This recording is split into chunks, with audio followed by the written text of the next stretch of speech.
देश के विदेश मंत्री एस जयशंकर इस समय जापान के दौरे पर हैं। उन्होंने टोक्यो में एक थिंक टैंक के कार्यक्रम रायसीना गोलमेज सम्मेलन में हिस्सा लिया।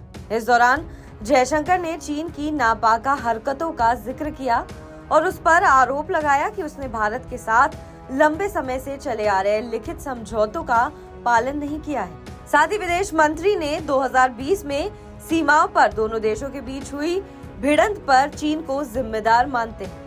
जयशंकर ने बदलती विश्व व्यवस्था पर विस्तार से चर्चा की। उनका कहना है कि हिंद प्रशांत में शक्ति परिवर्तन एक बहुत बड़ी वास्तविकता है। क्षमता और प्रभाव बदलने से महत्वाकांक्षाओं में भी बड़े बदलाव होते हैं। साथ ही साथ रणनीतिक परिणाम भी जुड़े होते हैं। आपको क्या पसंद है और क्या नहीं, ये मुद्दा नहीं रह गया है।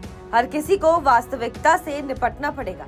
विदेश मंत्री ने कहा कि आदर्श रूप से हम मानते हैं कि हर कोई कहेगा ठीक है, चीजें बदल रही हैं, लेकिन इसे जितना संभव हो उतना स्थिर रखना चाहिए।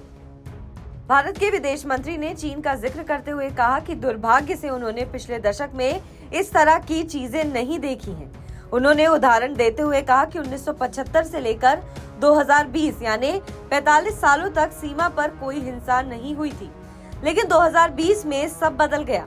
उन्होंने कहा कि कई चीजों पर असहमति हो सकती थी, लेकिन जब कोई देश किसी पड़ोसी देश के साथ लिखित समझौतों का पालन नहीं करता है तो मुझे लगता है तब रिश्ते की स्थिरता पर सवालिया निशाना खड़ा हो जाता है और ईमानदारी से कहूं तो इरादों पर सवाल उठता है।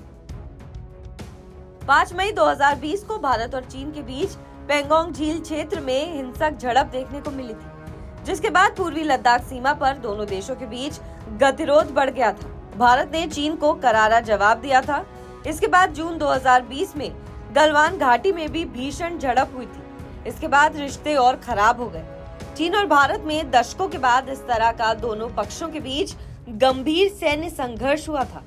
ड्रैगन की इस हरकत की वजह से भारत ने उसे दो टूक कहा था कि जब तक सीमावर्ती इलाकों में शांति स्थापित नहीं होगी तब तक चीन के संबंध सामान्य नहीं हो सकते।